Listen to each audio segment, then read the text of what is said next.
Because of how new it is, scientists are still learning new things about the coronavirus. How you can catch it, how you can spread it, how you can hurt its feelings by saying it's just like the flu. That one hits here. And now, a new CDC study says that coronavirus could be spreading on the bottom of our shoes. Except, of course, for Crocs. Even coronavirus doesn't want to touch those. But yeah, this is real. They say coronavirus could be spreading on the bottom of our shoes. So as a precaution, I would recommend that everyone keep their shoes as clean as possible. I'm talking black teenager levels. That's how clean your sneakers should be. Meanwhile, while some countries around the world have managed to get coronavirus under control, others who took too long to act are now struggling. Russia is one of those countries, and they're now dealing with a sudden surge of new cases. In fact, it's gotten so bad that President Vladimir Putin has openly admitted that, quote, "We have a lot of problems and we don't have much to brag about." And in my opinion, this is the biggest reason we need to defeat coronavirus. Because not only is it killing people and destroying economies, it's even making Vladimir Putin insecure. Hell, he's even started covering up when he rides his horse. It's just not the same. Now, while Russia is dealing with its first outbreak, South Korea might be dealing with part 2. Authorities in that country are now saying that coronavirus has reactivated in more than 100 patients who had already tested negative for the virus. And I'm sorry guys, but this is bullshit. They thought coronavirus was gone out of the people and now it's coming back? How are you gonna do that, Corona? Huh? How are you gonna come back for the sequel before the first movie is even over? This would be like Thanos popping up during the first Iron Man, just like, "Hey, it's me." No, don't you snap those fingers. Don't you snap those fingers. We still have to meet all the other Avengers before you. We're gonna meet like Black Panther and Thor, and I think there's like a bee. Is it a bee or a termite? Or the bow and arrow guy, he's like a fan, and he gets to tag along. We gotta meet a lot of people. But you see, this is where the coronavirus messed up. Because if Corona is trying to start up again, that means we already know its moves. Yeah, so this time, we're gonna protect Tom Hanks. This time, we're gonna get the extra ventilators that we need. And this time, I'm gonna kidnap my barber before we get locked down so that I don't look like I've been lost at sea for 2 years. Look at me, look at me! All right, that's it for the headlines. Let's get into our big story. From the moment coronavirus started to affect the United States, you could tell that President Trump was deeply concerned that this pandemic would hurt his ability to brag about the economy. And that's why from the first day the country was shut down, Trump has been asking one question: when can we open this motherfucker back up? With nearly 17 million Americans filing new unemployment claims in the last 3 weeks, the president is eager to open the country again for business by May 1st. I call it the Opening Our Country Task Force, or Opening Our Country Councils. I'm going to have to make a decision, and I only hope to God that it's the right decision. But I would say without question, it's the biggest decision I've ever had to make. Yes, the biggest decision Trump has ever had to make. Even bigger than when he had to decide whether to abort Eric or let him finish high school. Now, the president isn't wrong. Figuring out when to open the country is an extremely complicated decision, right? For one, experts have warned that if the country is opened too soon, we could experience a second wave of coronavirus by July or even August. Because corona might seem like it's finished, but if we're not careful, all of a sudden, it can come back even stronger, you know? Think of coronavirus like that one singer in a black church. Was blind, but now I see. Thank you so much. Ooh, I see. Now I see. And here's another thing.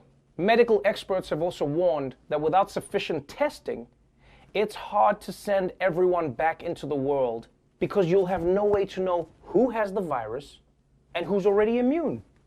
And let's be honest, right now, America is still worse at testing than Aunt Becky's kids.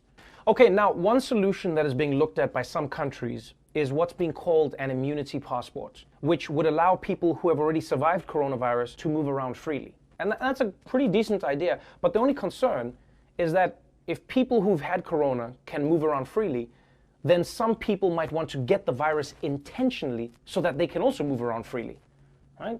And it makes sense. It's the same way everyone rushes to lose their virginity at prom so that they get to hang out with the cool kids at college. So there are a lot of things to consider here. And President Trump, he says that he's going to base his decision to reopen the economy on, quote, a lot of facts and a lot of instincts also. And this is the same guy whose instincts told him to look directly into the sun during an eclipse. For all we know, it might give you superpowers. No one else has done it. Have you ever asked why? Now, on coronavirus specifically, Trump's instincts have been wrong from the start. In fact, yesterday at his daily presser, Trump was asked what he did to prepare for corona during the month of February. And he very angrily couldn't come up with an answer. The argument is that you bought yourself some time and you didn't use it to prepare hospitals, you didn't use it to ramp up testing. Right now, you're so disgraceful.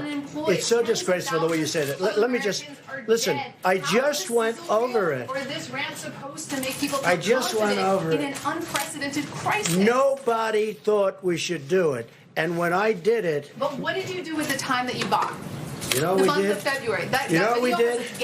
What do you do? Month of February. What do you do when you have no case in the whole United States? You had cases when in February. excuse me, you reported it. 0 cases, 0 deaths on January 17th. February, the entire January. month of I said in February. Your video January. has a complete gap. On Month of January February. 30th. What did your administration do in February with the time that your travel ban bought A you? lot. What? A lot. And in fact, we'll give you a list. What we did, in fact, part of it was up there. We did a lot. Look. You know you're a fake. You know that. Your whole network, the way you cover it, is fake. And most of you, and not all of you, but the people are wise to you. That's why you have a lower approval rating than you've ever had before, times probably 3. Okay, that was a masterclass in dodging the question. Trump pulled every single trick in the book. He said he'll give the proof later. He then tried to change the topic, and then he even called the reporter a fake. I feel like he was 2 seconds away from just pretending that he doesn't speak English. Sorry, folks. No habla inglés. So few hablas. 0 hablas.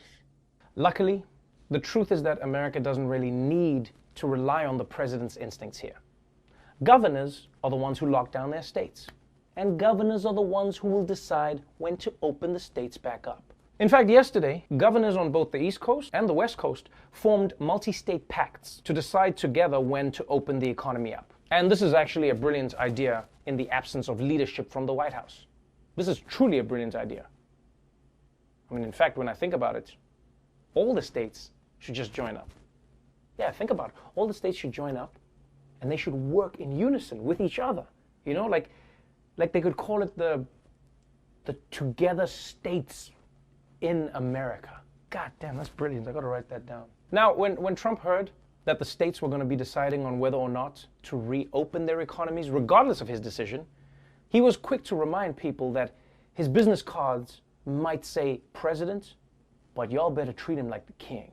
At the White House, President Trump made the stunning claim that only he has the power to reopen the country, not individual state governors. The President of the United States has the authority to do what the President has the authority to do, which is very powerful. The President of the United States calls the shots. They can't do anything without the approval of the President of the United States. When you say my authority, the President's authority, not mine, because it's not me. This is when somebody's the President of the United States, the authority is total. And that's the way it's got to be. Your authority is total. It's total. It's total. What provision in the Constitution gives the president the power to open or close state economies? And then Numerous provisions. We'll give you a legal brief if you want. Okay, just so we're on the same page, Trump has now promised us a list of all the preparations he took in February and an explanation of why he has total power as the president. And I'm assuming he'll deliver all of those pieces of paper when he sends over his tax returns and his high school report on To Kill a Mockingbird. Yeah, at this point, Trump has more pages to release than George R.R. Martin. Where's the final book, George? You've been stuck at home with nothing else to do. No more excuses, George. I'm gonna come and find you. and ask you this question in person. This is not a threat. And you know, it's crazy how throughout this crisis, Trump has been pushing responsibility onto the governors at every opportunity. Every opportunity, that's what he's been doing. Find your own ventilators. Negotiate for your own PPE. You tell citizens to stay at home. That's not my job.